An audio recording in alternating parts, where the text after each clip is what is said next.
How you doing? Welcome to Houston. I wanted to ask you what your thoughts on joining the Texans, what you feel like you'll bring to the table as you form a veteran running back group with Philip Lindsay and David Johnson. Thank you. First of all, I'm excited to be a part of the organization. I'm excited to be a Texan, excited to come to a great city in Houston and just be the best player and the best person I could be, for the organization, for the city, for my teammates, for my family. Um, I'm gonna just be a player that works his butt off, tries to, prepare myself to play at the highest level possible, to help my teammates, help my team win, and to be the best player I could be for the team. And just being a part of a backfield with David Johnson and Philip Lindsay, I'm excited about that opportunity. The more backs that you have that could be great and excel and in many different ways, which I appreciate their games. I've been a fan of David Johnson. I told him that I've been a fan of Philip Lindsay. I told him that I admire the way they play the game. I admire their professionalism. And I think all of us have played the game at the highest level in this league. So for us to be able to compete, make each other better, and more importantly, make our team better, it's nothing but an advantage for us. And Mark, Matt Weiss said that you still got a lot of juice left. You said that, toward the end of the year, you weren't completely healthy. You address kind of the explosiveness and kind of also the chip on the shoulder you feel like you bring after just not playing as much at the end of the season. Thanks. Yeah, man. That was bad. How that ended. It wasn't bad, but it just wasn't ideal. For how I wanted to, for that season to go, how I thought, how my season would go, and for me to be able to help the team in the playoffs and just winning.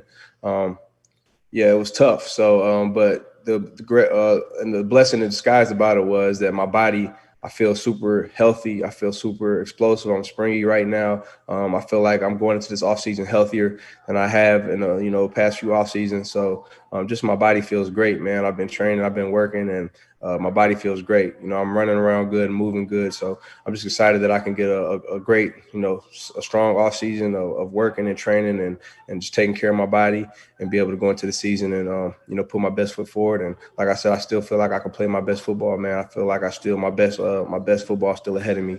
So, I don't think if you look at my birth certificate that you could tell that I'm 31 years old. Unless you look at my birth certificate, you can't tell I'm 31 by the way I play, by the way I run, by the way I move. You know what I mean? So I feel like my game still has a lot left in the tank, and I'm excited to go out there and prove that.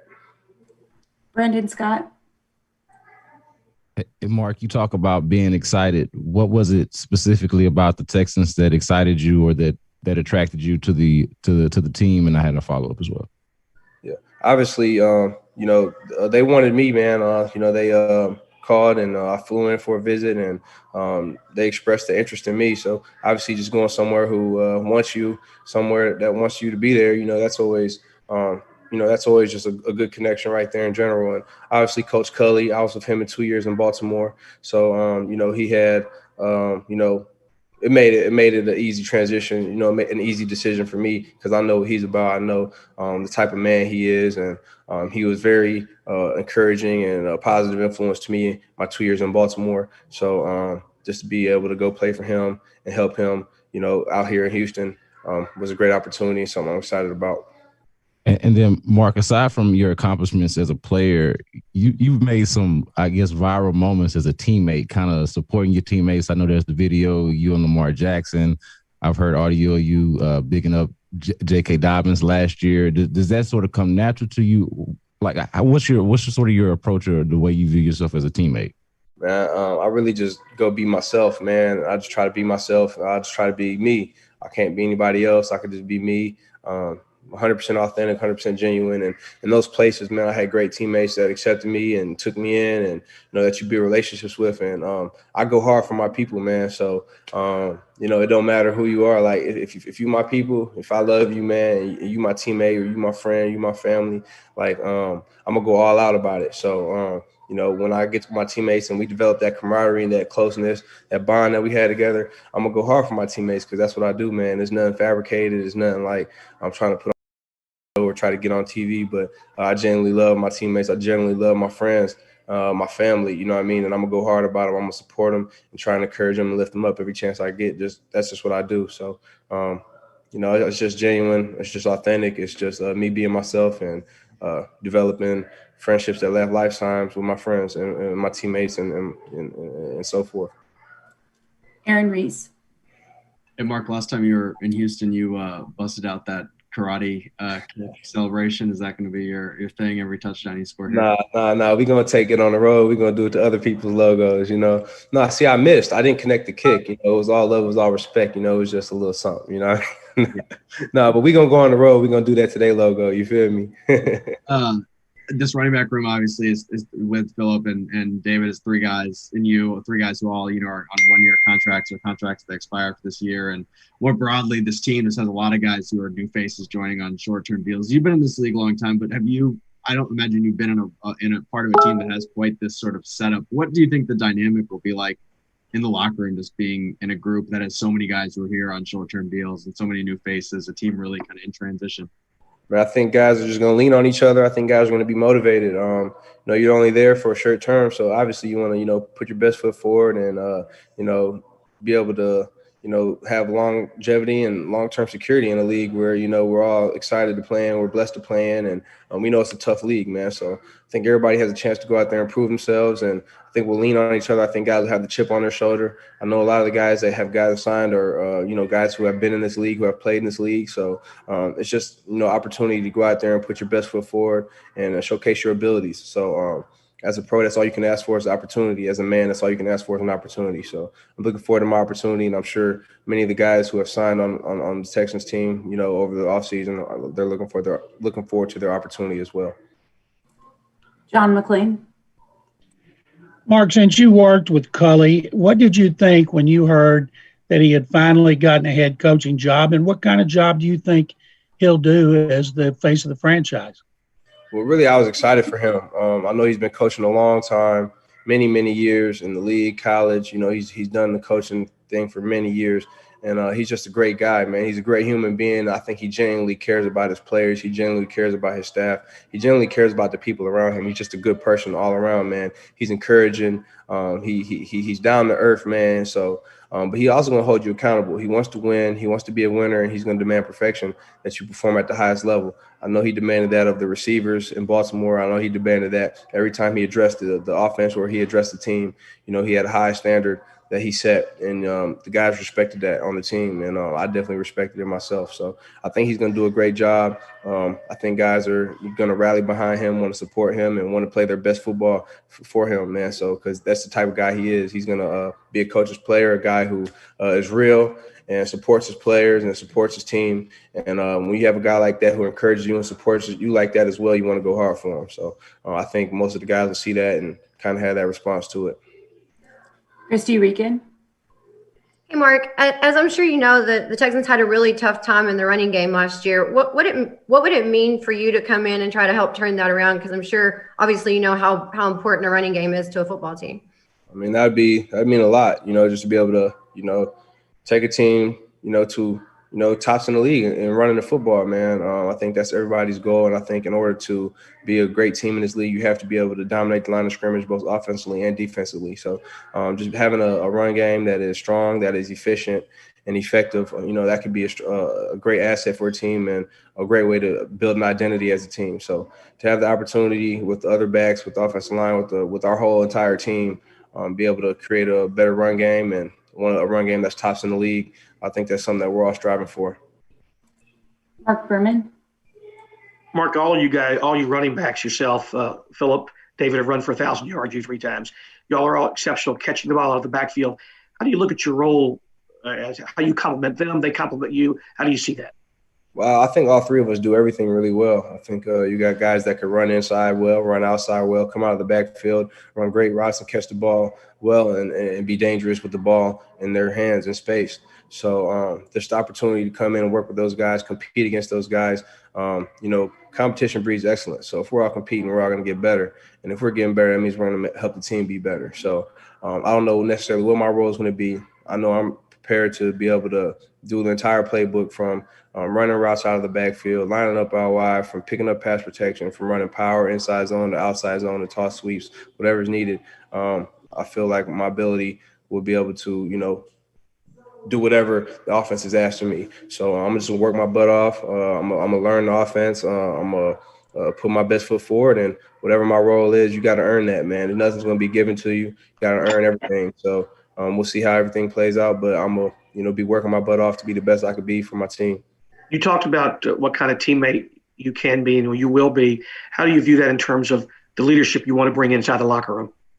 Man, I think you just need to have a group of guys that care about one another, a group of guys who want to hold each other accountable. When you line up next to that person in the huddle, like you could depend on him. He's dependent on you. And it just has to be and that you're going to go hard and execute your assignment to the best of your ability. You don't have to do anybody else's assignment. You just have to focus on doing your assignment. You win your job, you win your play. And if every person on offense, every person on defense, every person on the special teams does that, it'll be a successful play. So if you got 10 people doing it right, one person doing it wrong, we got to hold each other accountable. Like we got to, or somebody has to pick up the slack for that, So everybody has to have each other's back. Everyone has to just have a bond on and off the field. It's one that, you don't never want to let your brother down, that you want to win, you want to be great, you want to accomplish something special. So you just want to have that mindset, that mentality in the locker room and amongst your team. We have time for a few more. Aaron Wilson. Hey, Mark, coming from some winning programs in Baltimore and New Orleans, how much do you feel like that will be something you bring with you kind of from the beginning, please? I was saying that how much coming from winning programs like you come from, how much do you feel like you'll be able to instill that in some of your younger teammates and bring some of what it takes to win and setting a high standard, bring that here? Man, I just gonna go and lead by example. I'm gonna practice hard. I'm gonna work hard. I'm gonna take care of my body. I'm gonna be a guy who guys can come up to and talk to. Like I'm not like some super nothing. I'm just a guy, you know what I mean? And they come talk to me. I'll tell them my genuine experiences that I had in the league. I've had successes. I've had failures. I've had things that have knocked me down. I had to get back up. I'm just an open book, man. And I'm here as a resource to my teammates. I learn from them. They learn from me. You learn from each other. That's part of being a team. And, I don't do anything crazy. I just be myself. I'm not trying to be, something that I'm not. I just want to be myself. I'm going to be Mark Ingram II. And I'm going to be someone who works his butt off, who tries to prepare himself to play at the highest level each and every opportunity I get, and someone who's just going to be a great person, a great teammate to people around the facility and people in the organization. So I just try to stand on those basic principles, treat people how I want to be treated, work my butt off, and, hopefully just leading by example and being able to encourage others. I'll bring that leadership. And Mark, lastly, what do you think about Tyrod Taylor? What is his reputation with players around the league? What have you seen from him when you've seen him in games? And just what do you think about him playing quarterback here? I mean, he's a baller, man. He's just a baller. He's a guy winner, man. He scraps, man, and he's a fighter, man. He appreciates the professionalism it takes to to be at this level and have a long career. You know what I mean? And it's not easy to be in this, in this league for a long time and play quarterback. And every time he gets his opportunity, he helps his team. Every time he gets the opportunity to play, he shows out, man. And you got to respect that. And as a player, watching him over all these years, even from back in college, I've always respected his game. I've always respected his approach to the game, his professionalism, his desire to want to get better, his desire to want to win, his desire to want to be the best. So just from afar, I've met him a few times. We spoke a number of times, but just from afar, I've always admired his game and how he approaches the game. Last question for John McClain. Mark, you played 8 years with Drew Brees. What did he mean to your career, and what do you think his legacy will be, not just in New Orleans, but the NFL? Man, he meant everything, to me. He's just helped me so much as a player, as a man, learn how to, be a great husband, a great father, how to be a person who gives back in the community, business adventures. He's been an open book for me. But just coming in as a rookie, man, learning how to be a pro, learning how to approach walkthrough, learning how to approach film, learning how to approach practice, learning how to approach your body recovery, all those things, how locked in he was at walkthroughs, paying attention to detail, always wanting to be perfect, striving for that perfection. Those are all things that I learned from him, and I saw from him consistently for 8 years straight. So I understand what it takes. It wasn't given to him. It wasn't just something that happened on Sunday. he always had his same routine, his same consistency. And, you know, he was always willing to learn new things to improve himself and improve his teammates. So just learning that stuff from him, you know, you just kind of learn how to be a pro along with many other veterans that I had to learn from, you know, being a young player in the league. But I think his legacy is just be, you know, he's played this game, was a great human being, a great father, a great husband, a great teammate, a great humanitarian, and obviously one of the best to do it statistically ever in the NFL. So, you know, he has many different legacies, but, you know, Drew Brees is the man. He's the GOAT. First ballot Hall of Fame person, first ballot Hall of Fame quarterback. And, you know, he deserves everything, you know, that's coming for him in retirement. Great. Thank you so much, Mark. Have a great rest of your day, everyone. Thank you.